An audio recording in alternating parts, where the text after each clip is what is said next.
Attendez, question que je vous pose sur ça. Et si les Américains disaient Poutine va attaquer parce qu'ils faisaient tout pour que Poutine attaque? Et donc c'était eux qui étaient en train de manipuler tout le monde. Et si c'était vrai? Alors pourquoi on limoge le patron de la DRM? Et si c'était vrai? Vous voyez? Eh oui. Bonjour à tous et bienvenue dans ce nouveau grand entretien. Aujourd'hui on a le plaisir de recevoir Alain Juillet. Bonjour Alain Juillet, merci d'être chez nous. Un plaisir. On va commencer par un bref CV. C'est difficile de résumer en très peu de temps votre parcours, Alain Juillet, puisque vous avez commencé d'abord par le militaire, officier parachutiste. Vous intégrez ensuite le service action donc de la SDEC, l'ancêtre de la DGSE. Vous avez fait de l'économie, du renseignement. Si on fait un saut dans le temps, vous avez fini par animer une émission géopolitique sur RT France, qui a été fermée. Vous l'aviez rejoint en février 2020, donc vous avez été directeur du renseignement à la DGSE en 2002 avant d'être nommé au responsable chargé de l'intelligence économique auprès du Premier ministre. Quand même, on va rappeler que vous avez été directeur général de Suchard, directeur du développement international du groupe Pernod Ricard. Vous vous êtes spécialisé dans le redressement d'entreprises en difficulté, le développement international, la gestion de crise. On le disait à l'instant avant de tourner, vous êtes également passé par Saumur avec France Champignon. Je rappelle quand même que vous êtes commandeur de la Légion d'honneur et chevalier de l'Ordre national du mérite. À titre militaire, à titre civil, vous êtes officier du mérite agricole, chevalier des palmes académiques et chevalier des arts et des lettres. Ça fait beaucoup de couleurs sur le costume. Oui, sur l'uniforme, mais plus que sur le costume, mais bon. Je sais pas exactement par où commencer. Alors je vais vous laisser peut-être le plaisir de choisir le passé, le présent, le futur. Qu'est-ce qui vous...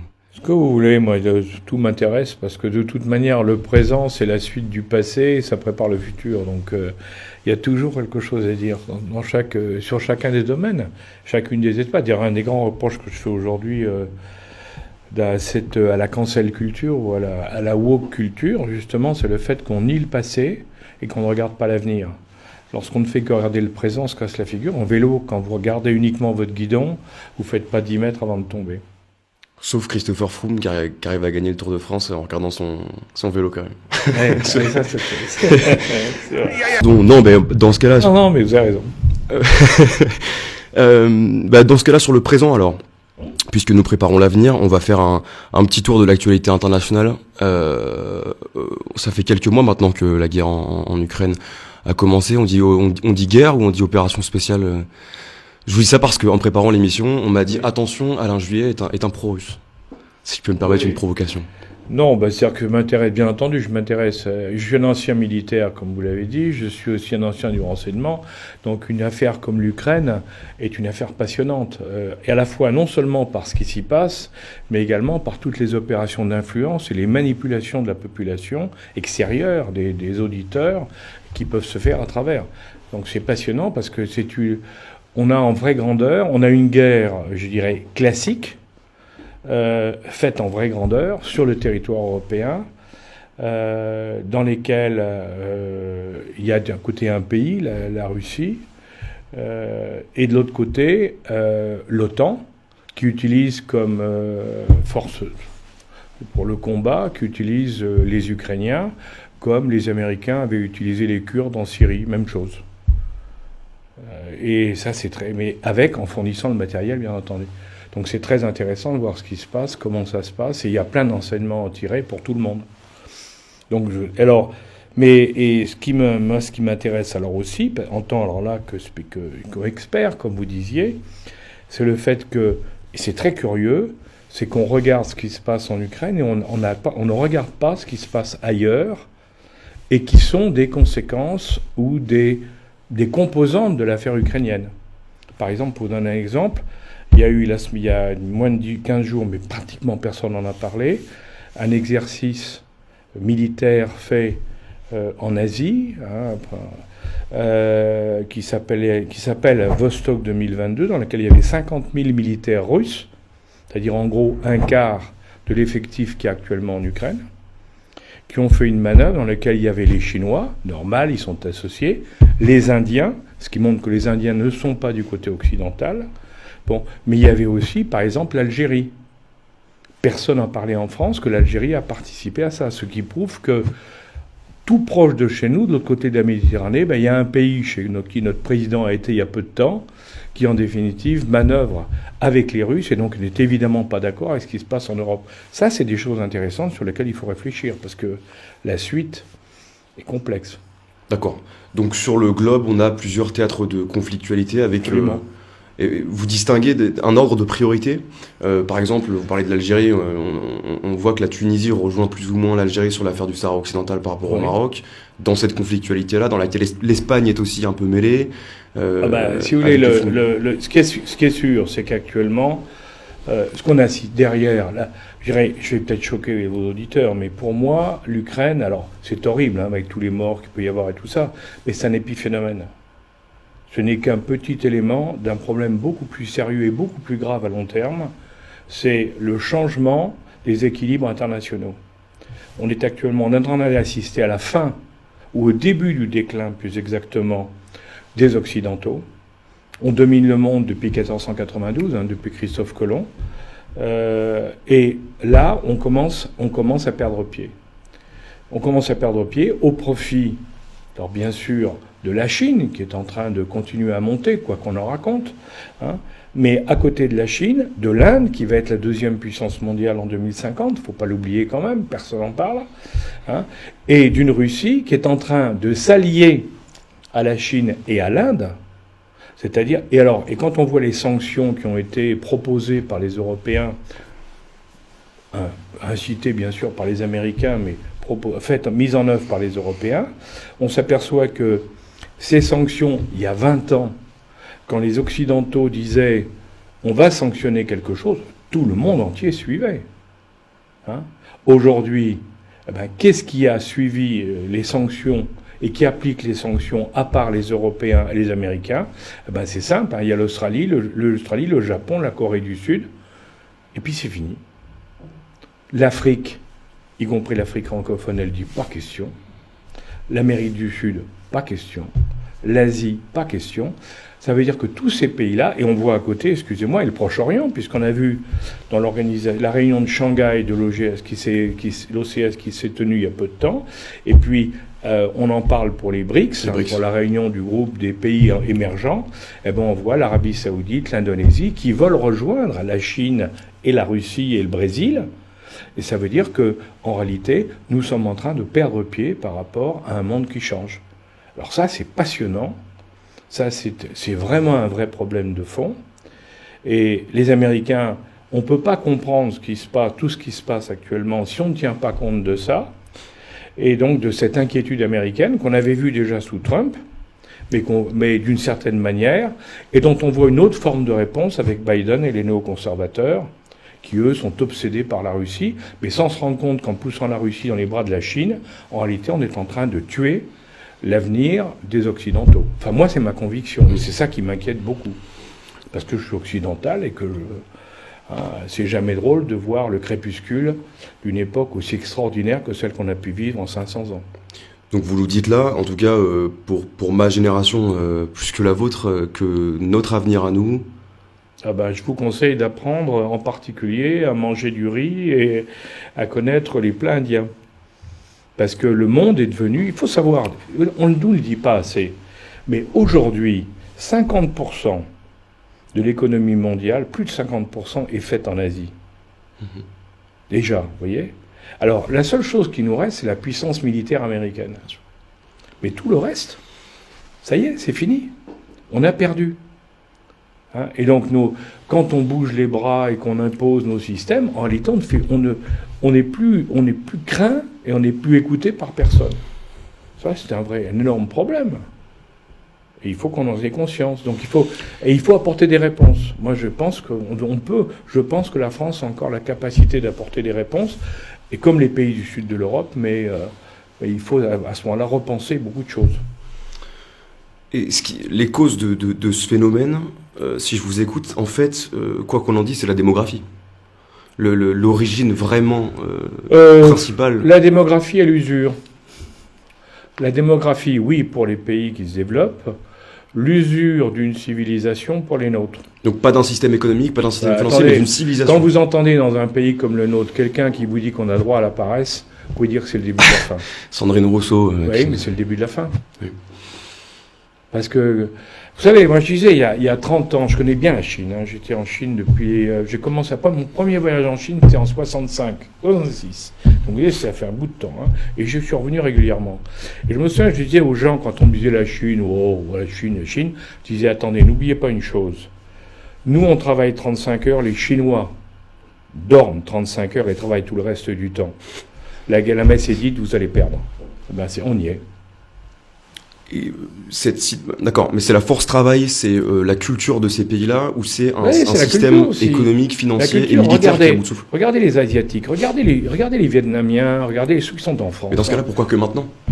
Non, mais ça a toujours été ça. Mais ce qu'il y a, c'est que c'était des peuples qui avaient été, avec les guerres, qui avaient été cassés à un certain moment. La Chine était la première puissance mondiale jusqu'en 1700 et 1750. Hein. Bon. Mais après, c'est les Européens, les Occidentaux qui ont mis en l'air la Chine. Maintenant, la Chine, elle attaquait personne, elle n'était pas agressive, elle vivait dans son coin, là-bas, ça se passait très bien. C'est nous qui sommes allés faire la guerre chez eux, c'est pas eux qui sont venus chez nous. Hein. Et c'est ça. Et si vous voulez, ce qu'il faut bien voir, c'est que dans les pays asiatiques, il y a un truc qu'on oublie toujours. Mais là, tous les Asiatiques vous le diront. Les enfants, en Chine, au Vietnam, ailleurs, hein, les enfants, il faut qu'ils réussissent mieux que les parents. Donc les parents se saignent toute leur vie. Ils se donnent du mal, ils poussent leurs enfants pour qu'ils travaillent. Si vous voulez, la réussite sociale passe par les enfants. Au-delà de la réussite personnelle, c'est la réussite des enfants qui compte, dans tous ces pays-là. Hein? Bon. Et ensuite, d'ailleurs, les enfants le rendent en s'occupant de leurs parents quand ils deviennent vieux. C'est pour ça que le concept de l'EHPAD à l'européenne, c'est inconcevable en un pays asiatique. Inconcevable. Parce que pour eux, c'est la honte absolue. Ou même dans les pays arabes. Ouais. Abandonner ses parents, c'est la honte absolue. C'est impensable. Parce qu'on leur doit tout. Parce que c'est eux qui ont permis, en investissant sur les enfants, de faire que les enfants ont mieux réussi que les parents. Donc on est dans une logique qui est totalement différente de la nôtre. Mais cette logique-là, elle fait que les gens réussissent. Ils travaillent, ils font avancer les choses, ils font avancer les sociétés. Hein? En Chine, au Vietnam, en Thaïlande, à Singapour, il n'y a pas de chômage. Parce que les gens travaillent. Il n'y a pas de secret. Bon, là, on a fait un bond dans le passé, mais puisque vous êtes sur la partie est de la carte du globe, l'Asie, c'est intéressant parce que c'est le foyer de l'intelligence économique au sortir de la Seconde Guerre mondiale. Avant même les Américains, les Japonais se rendent compte qu'il serait intéressant de faire une synergie au niveau des grandes entreprises et des industries pour pouvoir peut-être s'organiser et être performants et compétitifs dans la nouvelle ère mondiale de la globalisation. Ma question, elle est pas là, c'est plutôt une transition. Les Américains s'y mettent, les Européens s'y mettent tardivement, et la France très tardivement. On parle des années 90, 95, presque même 2000 jusqu'à vous en fait. Vous êtes un peu le pionnier de l'intelligence économique française. Comment expliquer ce retard? Comment est-ce qu'on a pu oublier de faire ça, de s'organiser au niveau des entreprises? Et surtout, moi, en préparant cet entretien, ce qui m'a un peu choqué, c'est que, et vous le dites dans le travail que vous avez fait, les entreprises françaises n'y croyaient pas. Pas forcément. C'est-à-dire que vous leur disiez attention à l'ingérence extérieure, attention à la compétition internationale, attention au vol de nos ingénieurs par des grands groupes, au rachat, au machin. Et on ne vous croyait pas. Ça ne nous arrivera pas. Oui. Ouais, c'est parce que c'est une question de mentalité, si vous voulez. Dans un pays comme la France, quand vous regardez comment ça se passait, les gens pensent que quand vous sortez d'une grande école, et surtout si vous êtes bien classé, vous êtes génial à vie. Vous êtes bon toute votre vie. Bon. Et que par le simple fait que vous êtes bon au départ, eh bien vous allez réussir. Donc quand vous êtes sorti de Polytechnique, ou de ce que vous voulez, d'une très grande école, et que vous allez faire un produit, c'est forcément un produit excellent, puisque c'est vous qui l'avez conçu, et vous avez été formé pour le faire. Le problème, c'est que ce qu'on appelle l'arrogance française, entre parenthèses, les étrangers appellent l'arrogance française. Quand vous allez à l'étranger, mais vous allez vous trouver avec votre produit génial face à des gens qui ne sont pas du tout comme vous. D'abord, votre produit, il est peut-être génial pour la France, mais il n'est pas génial pour les pays étrangers, parce qu'il n'est pas adapté aux problèmes locaux. Et ça paraît pas, mais ça compte. Hein. Ensuite, vous allez dire, oui, mais il est parfait, je le vends tel prix. Ah oui, mais il y en a un autre à côté qui va vendre un produit qui est à moins cher. Alors vous allez dire, oui, mais il est moins bon. Peut-être, mais comme les gens n'ont pas d'argent, c'est l'autre produit qu'ils vont acheter. Et à ce moment-là, vous découvrez l'importance de ce qu'on appelle, nous, le renseignement économique, l'information économique. C'est-à-dire qu'aujourd'hui, mais il y a déjà longtemps, hein, il faut, si vous voulez réussir sur un marché, il faut avoir des informations. Informations sur les produits, sur le marché, sur les concurrents, sur les lois. Il y a plein de choses, si vous voulez. Et une fois que vous avez ces informations, alors vous, le manager, le directeur, le spécialiste de la stratégie ou du marketing, vous pouvez construire quelque chose. Mais si jamais au départ, hein, vous n'avez pas ces informations, ben vous allez être battu. C'est tout le problème, c'est tout le problème de fond. On a besoin désespérément d'informations. Alors, les Japonais, comme vous le citiez, ça a été effectivement à la fin de la guerre, problème du Japon. Tout était détruit au Japon avec les bombes atomiques, les bombardements. Ils n'avaient plus beaucoup de gens. Bon, c'était une catastrophe. Le pays était à l'agonie. Bon, ils se sont dit, on va relancer le pays. Comment on va faire? Ben, il faut qu'on reconstruise une industrie. Mais entre-temps, les autres ont progressé. Donc il faut qu'on sache où en sont les autres. Alors ils ont utilisé leur société commerciale, les Sogo Shosha. Dans tous les pays du monde, ils ont rouvert des filiales des sociétés japonaises. Et ils ont mis des Japonais avec une mission très simple. Hein. Renseignez-vous sur tout ce qui marche bien et tout ce qui est inventé d'intéressant dans le pays. Et tous les jours, les types, à l'époque, il n'y avait pas d'Internet. Hein. C'était avec le Telex, hein, donc l'ancêtre de... Hein. Ils envoyaient des messages au Japon et les Japonais, l'État japonais faisait des synthèses qui redistribuaient leurs industriels. Et on a vu, ça a été une réussite formidable. Le Japon, qui était à genoux en 1945, en 1975, c'était la deuxième puissance mondiale économique après les États-Unis. Ce qu'il y a, c'est qu'après, ils sont bloqués. Ils sont bloqués parce que la culture japonaise a repris le dessus par rapport à une vision américaine des choses. Ça a été... mais ils ont été très très bons. Et les Russes ont fait, eux, de l'espionnage économique. Il ne faut pas l'oublier, pendant toute l'époque derrière le rideau de fer. Hein. Souvenez-vous en France de l'affaire Farwell, on en a beaucoup parlé avec l'affaire d'espionnage Farwell. Les Russes cherchaient toutes les informations en France sur des choses pointues, de manière à pouvoir ensuite les refaire chez eux. Et comme ça, on les a vus copier le Concorde, ils ont copié quantité de choses. Hein. Bon, c'était le même principe. Ils allaient à la recherche d'informations. Mais à l'époque, ça, c'était de l'espionnage. C'est-à-dire qu'on cherchait des informations, on les récupérait. Hein. Les Chinois le font aussi maintenant. Hein. On prend. Mais la différence avec l'intelligence économique, c'est que dans l'intelligence économique, on ne va pas seulement regarder le produit qu'on va copier, hein, on va regarder ce que font les produits que font les autres pour voir si on est meilleur. On va se positionner différemment par rapport aux autres, mais surtout ce qu'on va faire, c'est qu'on va regarder non seulement les concurrents, mais le marché, les consommateurs, l'État, les tendances lourdes et ainsi de suite. Donc on va aller beaucoup plus loin dans l'acquisition et le traitement de renseignements, qui fait qu'après, on va comprendre les choses et on va être plus efficace. C'est ça le truc. Or, c'est vrai que là, on n'était pas du tout prêt à ça. Et même encore aujourd'hui, on a du mal. Faut pas croire. En France, on a encore du mal. La preuve en est le nombre d'entreprises rachetées par les groupes américains. Ben, entre autres. Mais pas que par les Américains, par les Chinois et par plein d'autres. Ouais. Hein. On fait racheter plein d'entreprises parce que on ne sait pas. D'une part, l'État n'a pas toujours, quand je dis pas toujours, c'est gentil, hein, n'a pas toujours identifié les secteurs d'activité qu'il faut aider, en mettant les moyens nécessaires, mais d'autre part, parce que les entreprises, quand elles ont du mal à trouver des financements ici, quand vous avez un Chinois, un Américain qui vous dit « moi j'achète, je vous mets ça », le chef d'entreprise qui tire la langue, il accepte, et puis c'est fini, on a perdu tout. Peut-être qu'on pourrait vulgariser un peu ces concepts-là, intelligence économique, renseignement. Si je ne m'abuse, d'intelligence économique, grossièrement, c'est l'application des étapes, du renseignement. L'intelligence économique, ça va être le recueil et l'analyse de tout ce qui peut être utile à un décideur pour prendre une bonne décision stratégique. En gros, c'est ça. Alors ça va varier selon les métiers, selon les activités. À chaque fois, il va y avoir une adaptation. Mais plus vous aurez d'informations et plus vous serez efficace. C'est clair. À condition de les traiter à condition de les traiter, de les analyser, de ne pas se tromper. C'est le cycle du renseignement qu'on applique à l'économie. bien entendu. Sauf que, si je ne m'abuse, l'intelligence économique n'est pas illégale. Ah ben bien sûr, parce qu'on fait pas. C'est pour ça que tout à l'heure je faisais la différence avec l'espionnage.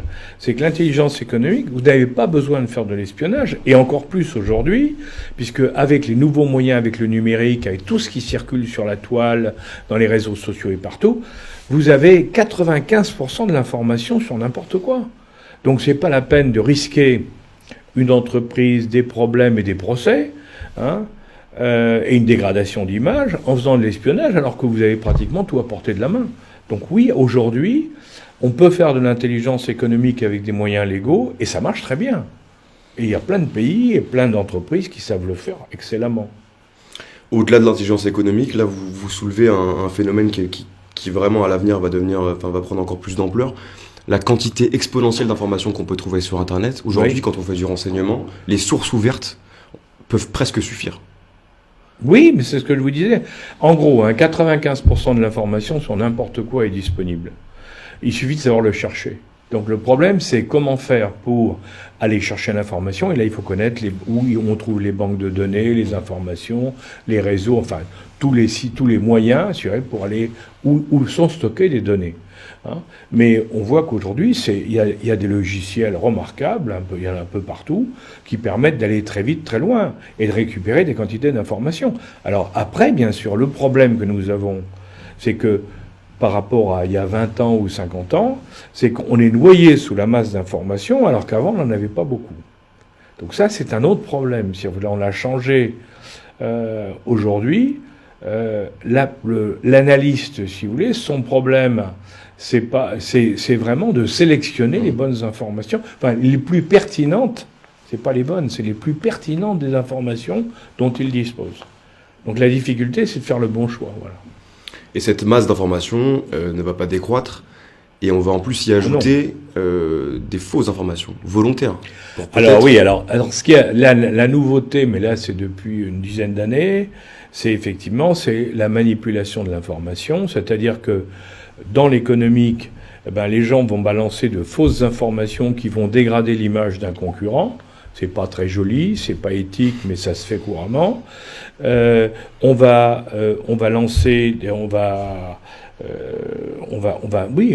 manipuler les consommateurs, hein, les auditeurs, les spectateurs. On va les manipuler en lançant des informations qui vont les faire changer d'avis, évidemment dans le sens qui est, je dirais, celui que se souhaite celui qui a monté l'opération. Alors, on le voit dans l'économique, et bien entendu, alors on le voit au niveau des États, où aujourd'hui, on est dans la manipulation permanente, dans les opérations d'influence permanente. Là, l'Ukraine est un exemple extraordinaire de manipulation dans tous les genres. Hein, où là aussi, il faut bien voir, dans l'Ukraine, ce qui est intéressant, c'est que, alors nous, on est dans un camp occidental, et la manipulation, l'influence fait que on crée de plus en plus, on charge le mal, l'ennemi, si vous voulez, hein, c'est Star Wars. Hein. L'autre en face, c'est le monstre absolu qui a tous les défauts et tout. L'Empire du Mal. L'Empire du Mal, c'est Star Wars. Et on perd la notion de la réalité, du réalisme. Et par contre, de notre côté, nous, on est merveilleux, on est extraordinaire, on ne fait jamais une faute. Hein. En gros, si vous voulez, on refait ce qu'on a fait, ce que les Alliés ont fait à la fin de la guerre au procès de Nuremberg, où on a condamné et on a exécuté les Allemands, les chefs allemands, en disant que vous avez commis des crimes et des monstruosités, mais on n'a absolument pas condamné les monstruosités qu'on avait fait de notre côté, parce qu'on en a fait aussi. Et Nuremberg a échoué au Japon. Hein, et Nuremberg n'a marché qu'en Allemagne, puisque au Japon, exactement. L'Allemagne, si vous voulez, le principe, c'est malheur au vaincu. Ouais. Le vaincu a tous les torts, et le vainqueur, c'est le vieux principe classique. Hein. Voilà. Et on l'a fait dans plein de choses. On l'a fait regarder la Cour pénale internationale, regarder sur l'Afrique. Elle a condamné que des Africains. Elle n'a jamais condamné les pays européens ou occidentaux, alors qu'on en a fait des choses qui n'étaient pas bien non plus. Hein, c'est la conséquence de la doctrine américaine qui est de faire croire au monde qu'on a des États voyous. C'est quand vous parlez de Star Wars. C'est le rock country, c'est ça, c'est le concept qui a été lancé à l'époque des rock country, des États voyous. Hein, c'est l'autre en face, c'est un État voyou. Et en plus, je vais le charger de tous les maux. C'est René Girard, le philosophe, qui expliquait ça dans le cadre de son livre sur le bouc émissaire. On va le charger l'autre de tous les maux parce que ça permet de se dégager. Regardez en France aujourd'hui, par exemple, c'est fascinant. Hein, les problèmes énergétiques. La Russie approvisionnait la France en gaz pour 3%. 3%, on les amortit sans problème. Donc, sur le plan français, il y a 4-5 ans, hein, on n'avait aucune raison d'avoir des coupures, d'avoir des problèmes et d'avoir l'électricité qui montait. Mais on a décidé de supprimer les centrales nucléaires, on a décidé de jouer à fond les énergies nouvelles en les surpayant. Hein. On a pris du retard sur les réfections, hein, les améliorations ou les carénages, comme on dirait, hein, des centrales, parce que on n'avait plus d'argent puisque l'État avait pris des dividendes trop importants. Résultat de l'opération. Aujourd'hui, qu'est-ce qui se passe ? On va avoir des coupures d'électricité alors que ça n'a rien à voir avec l'Ukraine. N'empêche que tout le monde dit c'est la faute de l'Ukraine. Bien sûr, parce que tout le monde s'en lave les mains. C'est quoi ? C'est les technocrates européens qui veulent faire passer la patate chaude Oui, mais c'est-à-dire qu'on charge. C'est le principe du bouc émissaire. L'autre, on a des problèmes, mais comme on ne veut pas les reconnaître parce que ce serait ennuyeux, on dit c'est l'autre qui a tout fait et l'autre, il faut le tuer.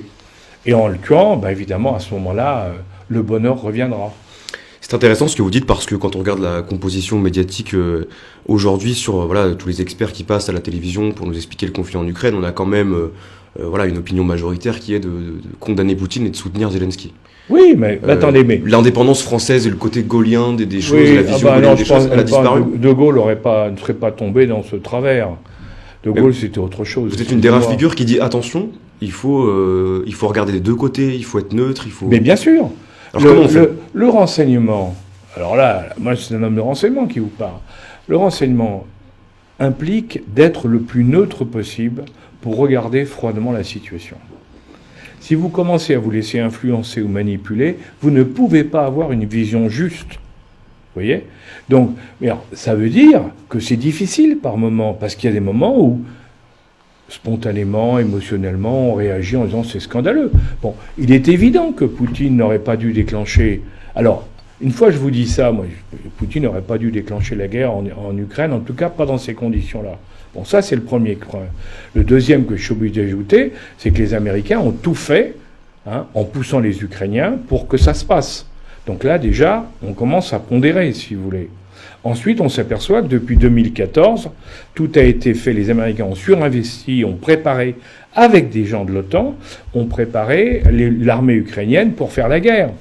Bon, on s'aperçoit ensuite que les Français, avec les Allemands d'ailleurs, hein, on a signé les accords en 2014-2015 de Minsk 1 et Minsk 2, où on devait faire la paix entre les Russes et les Ukrainiens, et nous avons été incapables, jusqu'à maintenant, d'empêcher que les Ukrainiens ne respectent pas les accords de Minsk. Il ne faut pas l'oublier, ça. C'est nous qui sommes responsables, c'est pas les autres. Et pourquoi ? C'est parce que les Américains derrière poussaient les Ukrainiens en disant « surtout pas, il ne faut pas faire ça ». Mais d'un autre côté, il y avait déjà la Crimée. Mais il y avait eu le coup de la Crimée, mais quand on connaît... Alors, si je continue, parce qu'à chaque fois, il faut ajouter des briques, si vous voulez. C'est comme un puzzle. Hein. La Crimée, tout le monde sait que la Crimée, elle est russe. Elle n'a jamais été. Et en plus, vous avez la base de Sébastopol, qui est la plus grosse base, avec Mourmansk, la plus grosse base russe, hein, militaire. Ils n'allaient pas laisser partir une base militaire du côté de l'OTAN. Ouais, c'est évident, c'est évident. D'ailleurs, et je vais vous dire, et quand pour vous montrer, on pourrait faire ça pendant des heures, hein, mais ce qui est intéressant, c'est, la guerre éclate 2 mois après. Les Russes, alors je ne parle pas de la première opération loupée des Russes, hein, ils ont essayé de prendre Kiev parce qu'ils étaient erreur de leur service de renseignement, il n'y a pas de doute là-dessus. Ils pensaient qu'en 3 jours, Kiev allait tomber. Kiev tombe pas. Et Zelensky, d'ailleurs, là, se révèle, à la surprise générale, un chef de guerre. Après, on peut parler de la manipulation de l'information qu'il pratique tout le temps, mais c'est un chef de guerre. Il se révèle un chef de guerre, et quand on lui dit on va vous sortir de Kiev parce que le gouvernement va tomber, que vous allez être écrasé, il dit non, moi je reste, j'ai pas besoin d'un taxi. Ça c'est bravo. Les Russes se plantent et réussissent pas à prendre Kiev. clair, hein, et du coup, il se recentre sur ce qui était l'objectif majeur, qui était le Donbass. Bon, jusque-là, tout est clair. Il commence sur le Donbass. 2 mois après, ils se réunissent près d'Ankara dans une station balnéaire. Il y a les Russes et les Ukrainiens et les Turcs qui contrôlent. Bon, qu'est-ce qu'ils disent? Ils se mettent d'accord, on n'en parle pas en France de ça, et pourtant, ils se mettent d'accord sur un traité de paix, 2 mois après le début de la guerre en Ukraine, où ils disent, faut le savoir, les deux départements, enfin les 2 zones, les 2 provinces russophones, elles seront indépendantes ou pratiquement.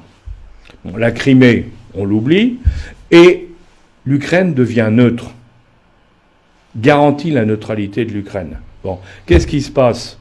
Ça revient chez les Russes, et qui sont d'accord, bien sûr, et ça revient chez Zelensky, et là, les Américains et Zelensky disent non, on ne veut pas la paix.